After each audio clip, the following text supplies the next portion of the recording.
unidad entre un padre y un hijo. Tal vez lo único que encontremos cuando nos veamos con él sea una sonrisa y un abrazo y unas palabras: bienvenido a casa, bienvenido a casa. Señor, ayúdanos a vivir esta vida pensando en la eternidad. Cuando todo lo que nos rodea solamente nos dice que debemos pensar en este presente, no podemos olvidarnos que hay un destino para nosotros y está en tu presencia. Ayúdanos, Señor. Gracias, Señor. Amén y amén. Dios los bendiga a todos. Demos un aplauso al Señor.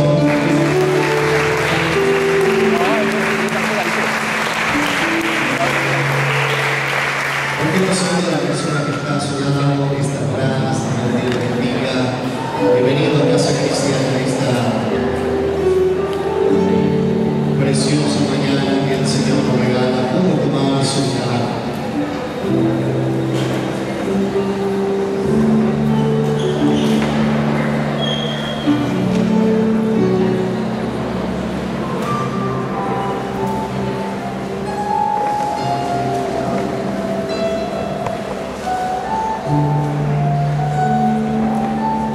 Hemos pasado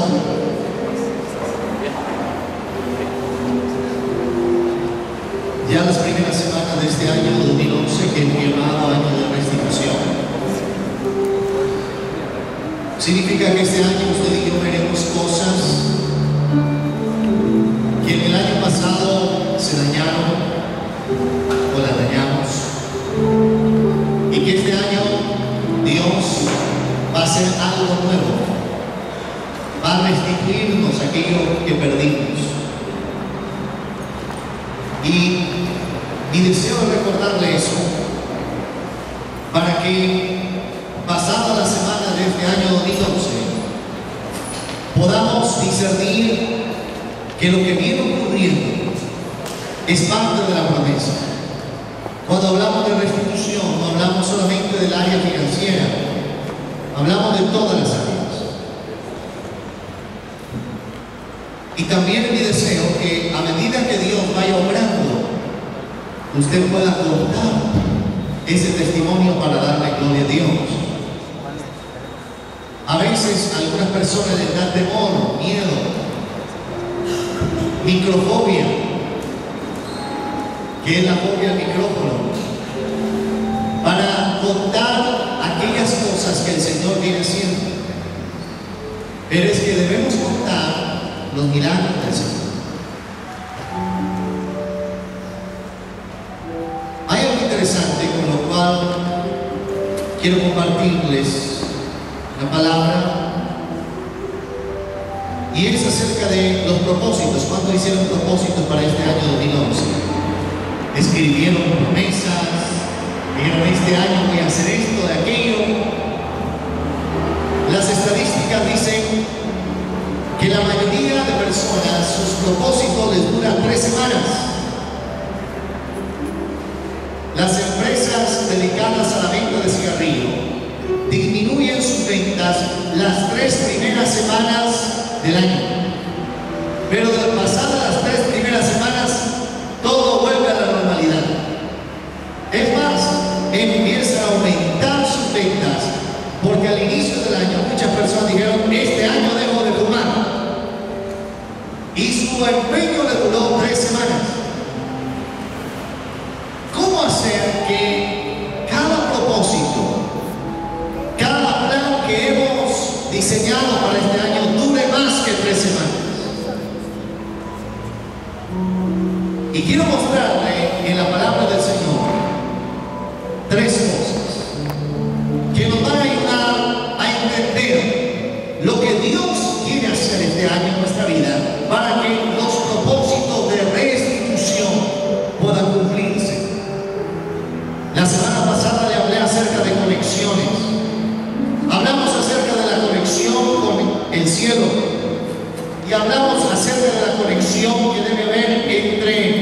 el trabajo y el paraíso. ¿Cuántos lo recuerdan?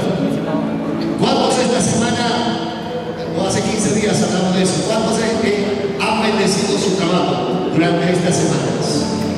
Han bendecido su trabajo. Yo quiero llevarle a una porción de un libro que podríamos llamarlo el libro de la transición. Su nombre es el libro de Éxodo, el libro de la salida. Y allí encontramos por lo menos tres aspectos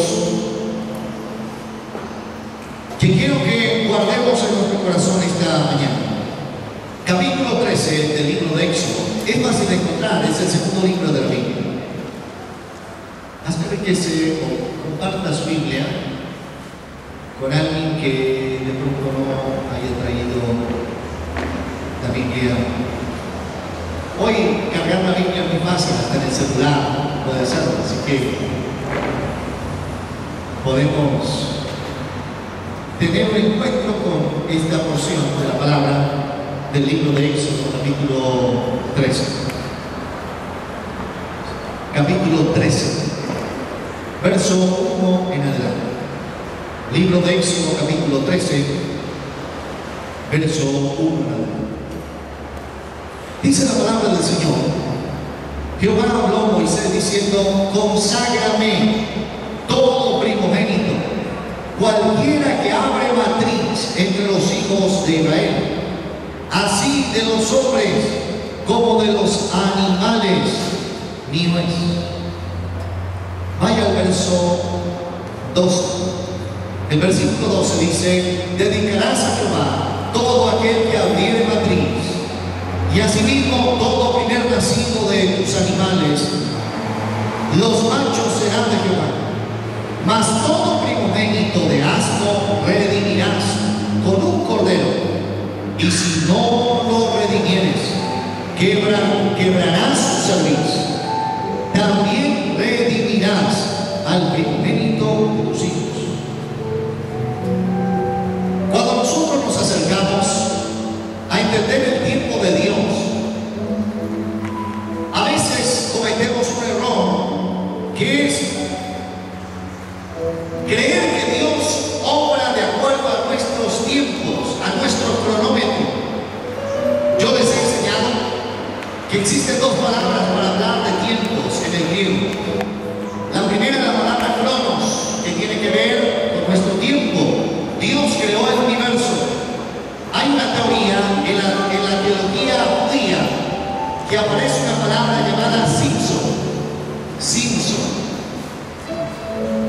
Y es la idea de que cuando Dios creó todo este universo tan vasto, eterno y en constante expansión, lo que Dios hizo fue como limitarse, como la idea es como hundir la barriga.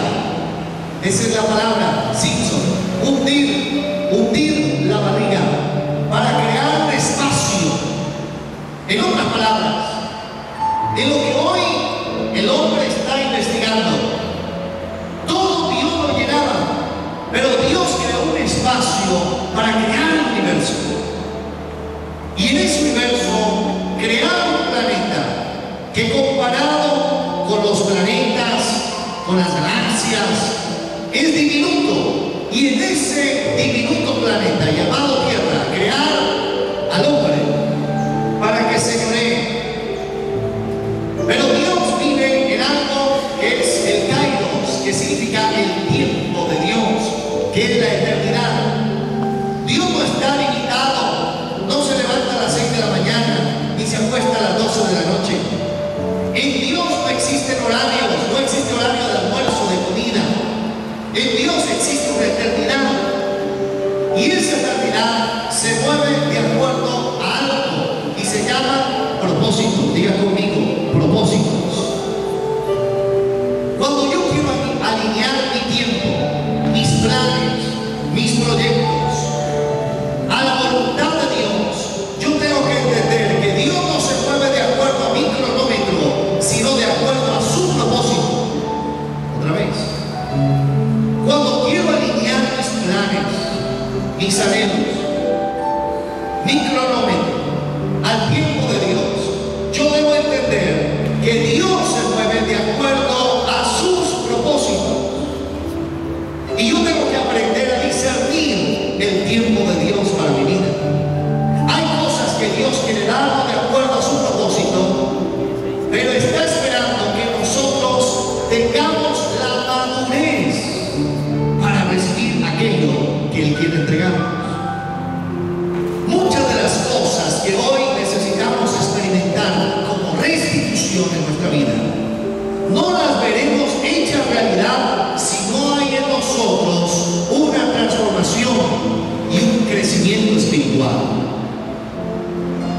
El primer aspecto que yo veo en este pasaje es que, permítame llevarlo a esto, Dios decide en su propósito, en su tiempo, sacar a Israel de Egipto.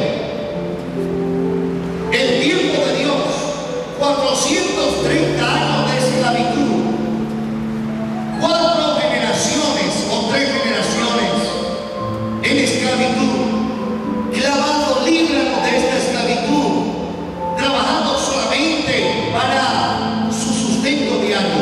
Y un día Dios se le aparece a Moisés y le dice: he visto la aflicción y voy a liberar a Israel.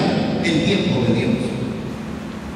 Y decide sacarlo. Todos conocemos las 10 plagas de Egipto y cómo Dios saca a Israel con mano poderosa. Pero cuando lo saca hacia el desierto, Israel va todavía con una mentalidad de esclavo. Y Dios quiere llevarnos a una tierra de bendición, pero primero tiene que llevarnos en una transición y cambiar su corazón y cambiar su mente. Porque la única manera que podamos experimentar las bendiciones de Dios es que estemos dispuestos a ser cambiados por Él. Mira el que está a su lado, dígale: necesitamos ser cambiados por Dios. Aquel que no esté dispuesto a ser transformado por el Señor no puede experimentar los propósitos y el tiempo de Dios. Su vida será una vida de anhelos, de sueños y de frustraciones. Porque la única manera de que esto se vuelva permanente se llama que Dios nos transforme. Y cuando nos acercamos allí, el primer tiempo de esta transformación, yo lo he llamado el tiempo de una nueva cultura. Diga conmigo: el tiempo de una nueva cultura. ¿Cómo así, pastor? Cuando Israel estaba en Egipto, Israel perdió su identidad. 70 personas o 72 personas entraron a Egipto en los tiempos de José. Pero ahora se había multiplicado, eran ya millones, pero habían perdido algo. Se llama su identidad como pueblo, su identidad como familia. Todavía no eran una nación, todavía no tenían las leyes, los códigos. Ellos se habían adaptado a la cultura egipcia, se habían adaptado a la forma de adoración egipcia. Por eso ellos hicieron el becerro de oro, porque su cultura era una cultura pagana. Pero ahora Dios quiere hacer lo que en la misiología se llama la contracultura, crear una nueva cultura para ellos, hacerles entender que ellos son una nación especial, hacerles entender que ellos son una nación santa. Por eso les repite una y otra vez: vosotros sois pueblo escogido, nación santa. Las mismas palabras que Dios nos repite a nosotros como iglesia. Crear una cultura distinta, una forma de vida, una forma de relacionarse.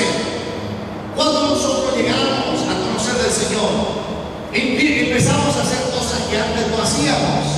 Por ejemplo, cantar alabanzas, cantar adoraciones, cosas que antes no hacíamos. Levantar nuestras manos en medio de una adoración. ¿Cuántos hacían esto antes? Levantaban las manos en conciertos, pero no levantábamos nuestras manos para Dios. Cosas nuevas. De pronto vemos a uno danzar y a otro dar un grito de júbilo. ¿Cuándo nosotros hacíamos esas cosas nuevas? Porque se empieza a convertir en un nuevo estilo de vida, una nueva cultura, una forma de hablar distinta. ¿Cuánto nos despedíamos diciéndole a alguien: bendiciones, Dios te bendiga? Y a veces en nuestras conversaciones, incluso con personas que a veces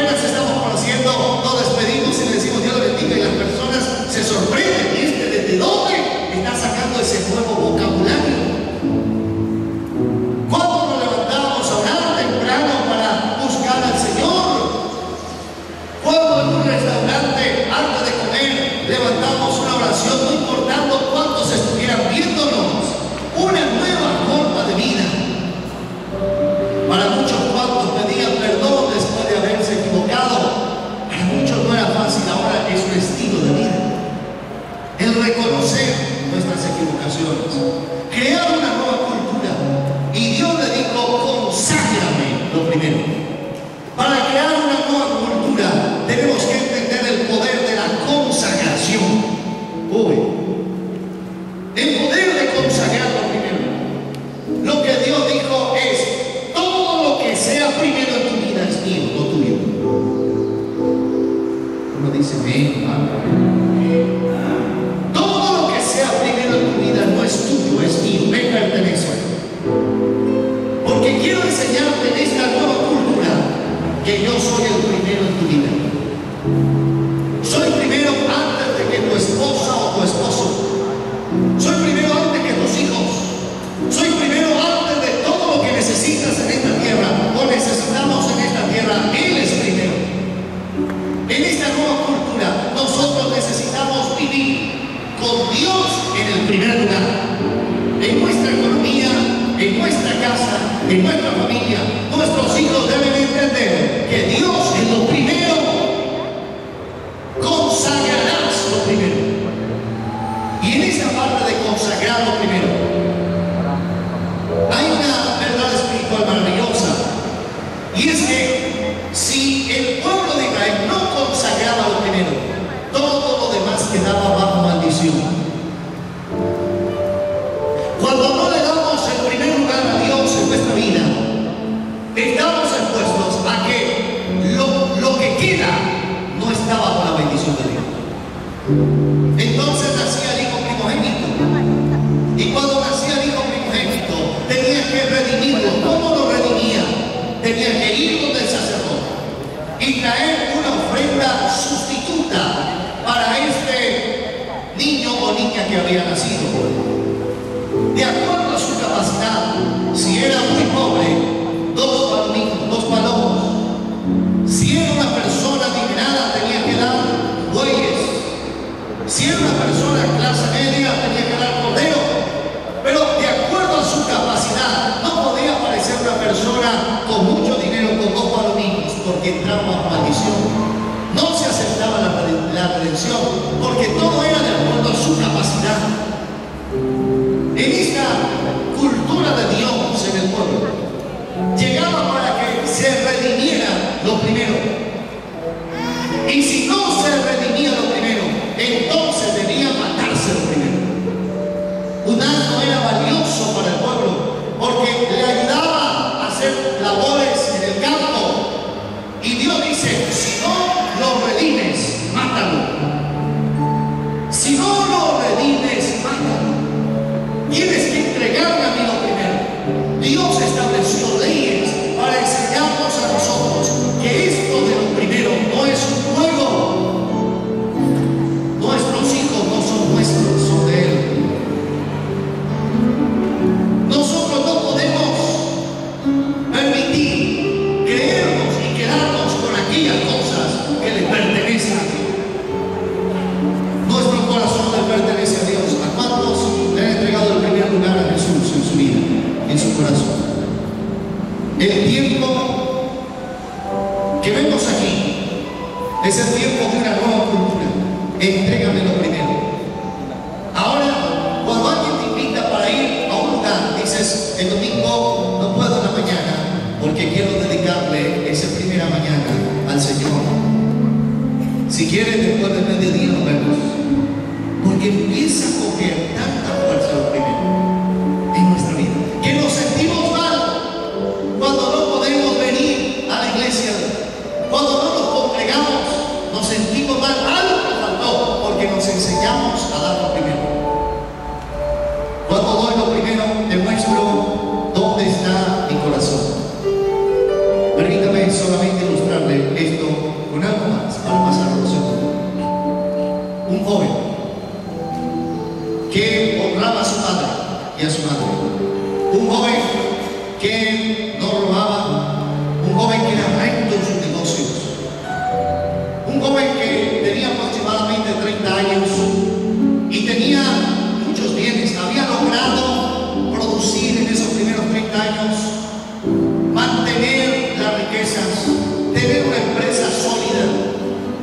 tener muchos bienes, y un día siente que le falta algo, porque la realidad de la vida es que el dinero no da felicidad. El dinero no da felicidad. Puedes saciarte muchas cosas o saciarnos, pero no da felicidad. ¿Qué gano yo con tener dinero y no tener el amor de mis hijos? ¿Qué gano yo con tener dinero y tener lejos a mis padres? El dinero no es garantía de nada. Entonces este hombre se acerca a Jesús con la idea de cómo puedo tener la vida eterna, porque tengo bienes, pero no tengo seguridad de salvación. Entonces Jesús le dice: ven y haz lo que dice la palabra, honra a tu padre y a tu madre, no robes. Y el joven se le abrieron los ojos y dijo: todo esto lo he hecho desde mi juventud. Y Jesús, mirándole, le amó y le dijo: una sola cosa te falta, una sola cosa te falta. Coge tus bienes, véndelos y dáselos a los pobres. ¿Por qué Dios le pidió los bienes? Y dice que en el mismo instante que este hombre recibió esto, se volteó y dijo: no, yo no puedo hacer esto. Porque el problema de aquel joven, llamado el joven rico, era que en su corazón lo primero era el dinero. Y todo lo que tenga lo primero en nuestro corazón, Dios va a pedir que lo entregues. Pero si en tu corazón lo primero no es el dinero ni los bienes, sino Él nunca te pedirá eso, porque tú ya se lo entregaste. El problema no era poseer, no era tener.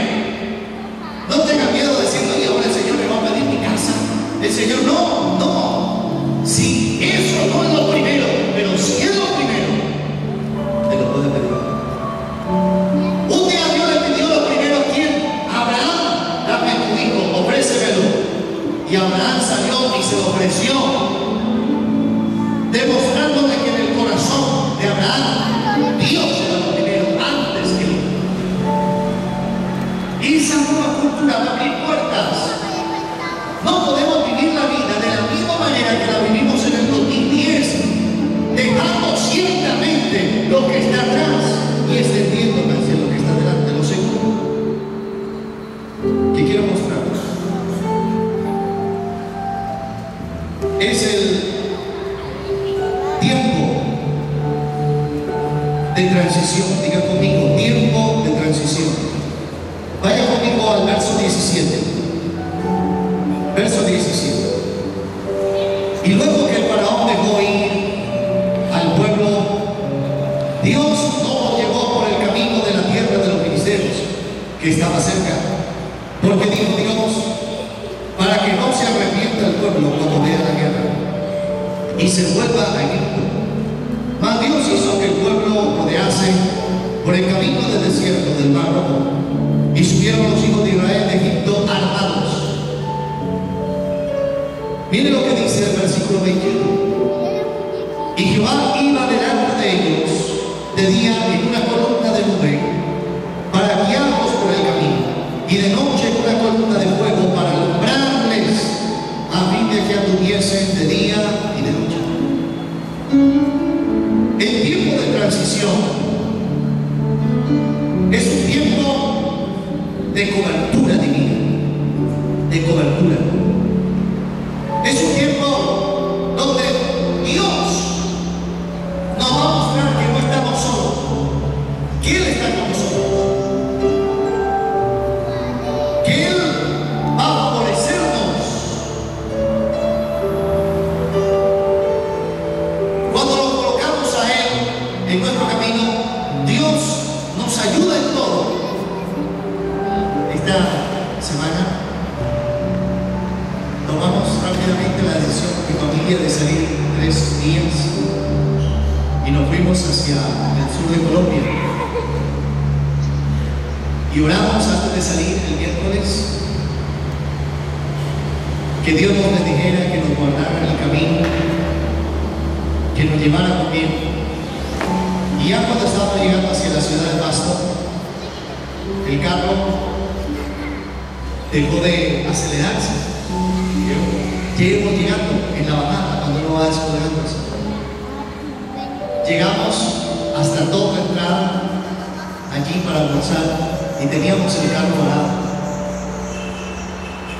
Y mi esposa y yo hacíamos la reflexión: ¿qué hubiera pasado donde esto hubiera ocurrido cuando estábamos adelantando una mula o otro carro que no hubiera respondido? Se había tapado el filtro, los inyectores allí se habían taponado. Pero cuando estamos en las manos de Dios, en la transición tenemos cobertura. ¿Saben qué es cobertura? Que a los hijos de Dios todas las cosas les ayudan a bien. Eso no nos quitó el gozo. Dejamos el carro en un taller, fuimos a descansar como habíamos planeado al frente de la laguna de Cocha. Ahí estábamos. Y después regresamos por el vehículo. No nos quitó la paz, porque tuvimos una actitud de agradecimiento cuando tenemos la cobertura de Dios. La nube de Dios está sobre tu vida. Puedes andar tranquilo, y si algo ocurrió en tu camino para estorbarte, tú y yo alabamos a Dios, porque la nube de Dios todavía está sobre nuestra vida. Cuando ellos iban camino por el desierto, ellos iban cubiertos bajo la nube que les traía protección. De noche les traía calor. Tú y yo estamos bajo la cobertura de Dios. No nos sacamos de esa cobertura. No te escapes a otros lugares. No vivamos una vida de pecado. No nos salgamos de los propósitos de Dios para alejarnos, porque si nos salimos de la cobertura de Dios, le aseguro que no nos irá. Un día, compartiéndole a alguien acerca de que entregara su vida a Jesús, me dijo: yo no quiero entregarle mi vida a Jesús, porque qué tal que un día me vuelva atrás, y yo he visto que a los que vuelven atrás les va peor. Entonces yo prefiero así. Lo que él no entendía no es que le fuera peor, que le va peor. En otras palabras, aquí no hay paso atrás. Es que pasamos del reino de Dios, del reino de la tinieblas al reino de Dios. Y el salirnos de la cobertura, como ya tenemos el conocimiento de lo que es el reino de Dios, el enemigo va a querer destruirte rápidamente para que no regreses al reino de Dios. Por eso es que aún los que no son cristianos dicen: les va peor.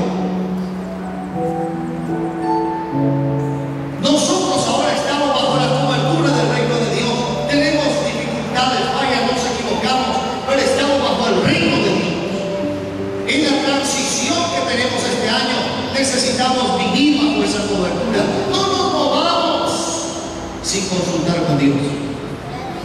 No hagas un negocio sin hablar con el dueño de tu negocio.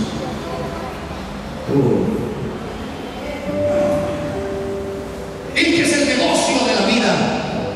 ¿Por qué no tomas un tiempo y te arrodillas y le dices: Señor, este negocio que tengo, esta empresa que tengo, no es mía, es tuya?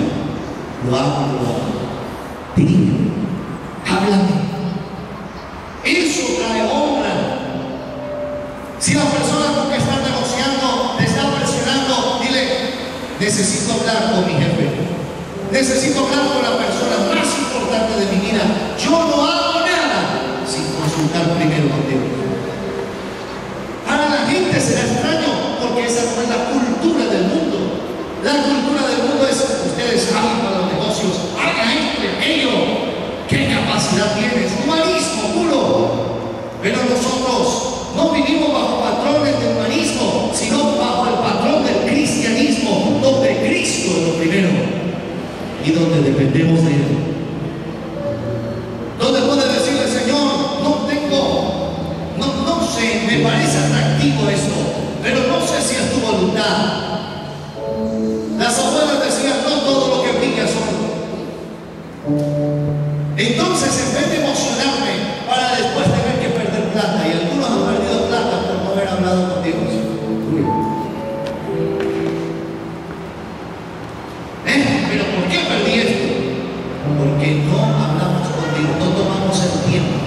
de hacer las cosas como Dios lo dice.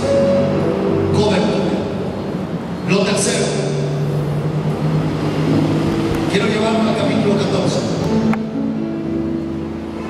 Verso 13, capítulo 14, versículo 13. Lo primero es el tiempo de una nueva cultura. Lo segundo es el tiempo de transición. Y lo tercero es el tiempo de la acción. De la acción. O de acción. Capítulo 14, versículo 13 del Éxodo. Y Moisés dijo al pueblo: no temáis, estad firmes y ved la salvación que Jehová hará hoy con vosotros, porque los egipcios que hoy habéis visto, nunca más para siempre los veréis. Jehová peleará por vosotros y vosotros estaréis tranquilos. Entonces Jehová dijo a Moisés: ¿por qué clamas a mí? Di a los hijos de Israel que ¿qué? Ya, deje de orar y empiece a hacer. Deje, no estoy diciendo que quitemos nuestra vida de oración, pero hay pastores que hoy hablan de la oración, de orar y actuar. El problema es que muchos creyentes están orando, pero no se mueven. Señor, dame una empresa, pero no la inician. Señor, quiero algo nuevo para mi casa, pero no hacen nada. Señor, quiero una nueva relación con mis hijos, pero no hacen nada para eso. Señor, quiero aquello o una u otra cosa, pero no se mueven. Israel estaba en una encrucijada. Pero aquí viene esto. Y esta es la promesa, y esta es una palabra para usted. Los problemas que tuviste en el 2010, nunca más lo verás. Verás todos los problemas, pero los peores. Israel estaba allí. Atrás estaba el ejército egipcio, con un faraón que se le había muerto al hijo y le estaba echando la culpa a los israelitas. Un hombre con sed de venganza. Ahora, al frente estaba el mar. Y el pueblo estaba desesperado. ¿Qué hacemos? ¿Cuántos en el 2010 tuvimos momentos donde tuvimos desesperación? Donde dijimos: ¿y ahora qué hago? Veo adelante un mar que no puedo cruzar. Y atrás un ejército que quiere dañarme. Entonces, en el tiempo de la acción, aparece el líder Moisés y está orando y suelta una palabra profética y le dice a Israel: estos egipcios que ustedes ven hoy, nunca más lo verán. Dios nos ha traído este problema que Dios te ha traído hasta este momento. Lo ha traído para que quede sumergido en lo profundo del mar. Cuando te sientas en momentos donde no hay salida, recuerda esta palabra. Cuando no hay salida, tienes que prepararte, porque ese problema va a quedar sumergido en lo profundo del mar. Y verás la gloria de Dios a tu favor. Dale la gloria al Señor. Un tiempo de acción. Entonces, después de haber transicionado y llegado a este momento, Dios le dice a Moisés en el verso 15, capítulo 14 de Éxodo, verso 15: ¿por qué clamas a mí?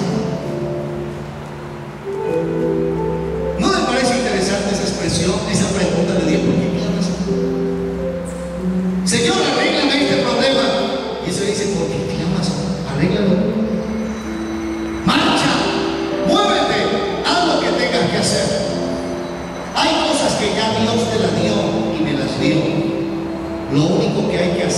movernos, movilidad,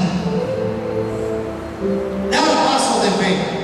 Dile a este pueblo que marche. Imagínese este líder, Moisés, frente al pueblo de Israel, diciéndole: oiga, ya Dios nos solucionó el problema está resuelto. Y todo el mundo quedó, este se nos enloqueció. Yo veo las mismas cosas, el mismo mar, el mismo ejército. Ahora marchen, vayan adelante, vayan adelante. El Talmud judío dice que en esa parte donde dice marchen, los sacerdotes, no estaban ahí los sacerdotes, los primeros que debían marchar eran los líderes, los principales príncipes. Y empezaron a meterse en las aguas, y el agua llegó hasta los tobillos y nada pasó. Llegó hasta las rodillas y nada pasó. Llegó hasta el cuello. ¿Cuántos han tenido el agua hasta el cuello? Y nada pasó. Hasta que el agua llegó hasta la nariz. Y cuando llegó hasta la nariz, dice la tradición judía que al sentir el agua, el aliento del pueblo, se produjo el milagro donde el mar se partió. Hay momentos que Dios te dice: marcha, y vas marchando y nada pasa. Y Señor, ¿qué va a pasar? Voy hacia adelante y estamos con el agua hasta el cuello. Y Señor, estoy aquí, no dar. Y llega el agua hasta la nariz, y cuando ya dices: esto ya no tiene salida, me morí, ocurre el milagro, ocurre un cambio. Esto se acabó. Y Dios dijo: no, señores, no se acabó, apenas está comenzando.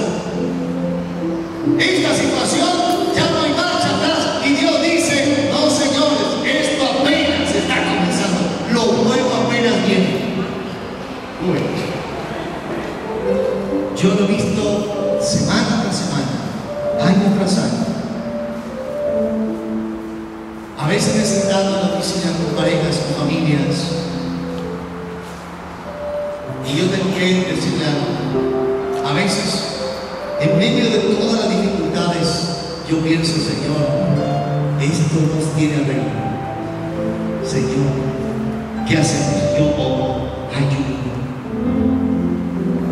Pero después de haber pasado junto con esas parejas con el agua hasta la nariz,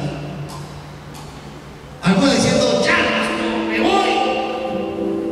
Yo digo: Señor, todavía hay algo que tú puedes hacer. Y de pronto todo cambia. Mes tras mes, semana tras semana, siempre Dios tiene un camino que va a abrir. Aunque el agua esté al borde de tu nariz, Dios va a abrir el camino si te mueves y marchas. Si no te quedas en casa estático, sino que sales diciendo: voy a marchar. Las cosas pueden estar iguales, pero Dios me ha dicho que marche. Un día alguien me dijo: estoy a punto de declararme en quiebra. Y yo le dije: Dios me dio una palabra, y esa palabra es que nunca experimentarías tú una quiebra. Yo no sé cuáles sean tus problemas económicos, le dije a esa persona, pero tu empresa no quebrará, aunque haya cometido errores, no quebrará, porque hay una palabra de Dios. Meses después salió de esa crisis, o está saliendo de esa crisis. Cuando tenemos una palabra de Dios sobre nuestra vida, las cosas van a cambiar. Marcha, muévete, toma la decisión de hacer lo que no hacías antes. Tenemos que en este año 2011 ser espirituales. Recordemos entonces los tres tiempos: el tiempo de una nueva cultura, una nueva forma de vida; el tiempo de transición, una cobertura en todo lo que hacemos; y el tiempo de la movilidad.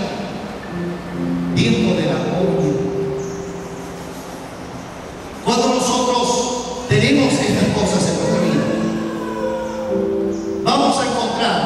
que Dios siempre nos va a proteger. Vamos a encontrar que Dios siempre nos va a cuidar.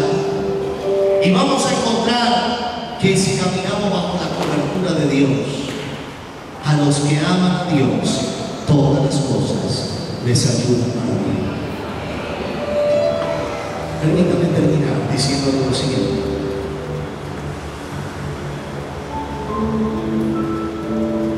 Lo que un día te produjo lágrimas, lo que un día casi te destruye, lo que un día partió tu corazón, en tu futuro y en mi futuro se convertirá en la oportunidad que Dios hizo para cambiarnos y para ver su gloria. Y en el futuro mirarás aquello que te produjo la vida y dirás: Señor, gracias, porque lo único que veo son tus manos. La esquela que nos emociona de las huellas del hombre que le pregunta a Dios: ¿por qué me dejaste solo? Cuando en los momentos más difíciles de mi vida solo veo un par de huellas, solo las mías. ¿Por qué me dejaste solo? Y el Señor le dice: no, esas no son tus huellas, son las mías, yo te llevaba a cargar. Esa es una realidad.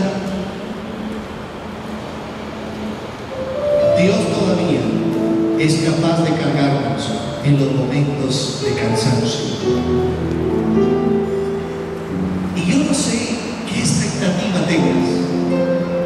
Si esta mañana llegaste cansado y apenas estás comenzando el año, aquí está nuestro pastor llamado Jesús. Él tiene las fuerzas de cargarte a ti y cargarme todo el tiempo. ¿Cuánto recuerdan cuando éramos niños y nuestros papás nos sacaban al tutor? Yo intento ya cargar a Laura de 8 años y la cargo un ratito y ya no puedo más. Pero ellos disfrutan estar sobre nuestros hombros y nosotros disfrutamos llevarnos. ¿Cuánto más Dios puede disfrutar llevarnos en sus hombros cuando decimos: Señor, estoy cansado? Yo quiero que te coloques un momento de ti. No sé qué esté haciendo el Señor, si esté llevándote a una nueva cultura, a una nueva forma.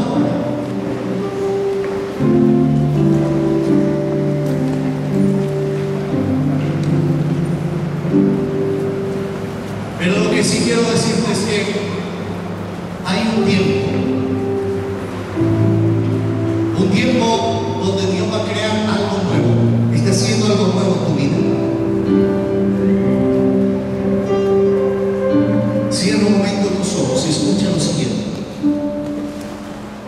En ese tiempo donde Dios hace nuevas cosas, tiene que haber consagración en nuestro corazón. Dios va a hacer algo nuevo en ti y en mí, pero tenemos que desear eso nuevo. Diga al Señor: Señor, yo quiero que tú hagas en mi vida nuevas cosas. Yo necesito que tú hagas en mi vida nuevas cosas. Yo necesito que tú obres en mi vida nuevas cosas. Y el Espíritu de Dios que está aquí con nosotros va a traer esas nuevas cosas, esa nueva cultura, esa transformación. Habla con Dios un momento. Si estás cansado, habla con Dios.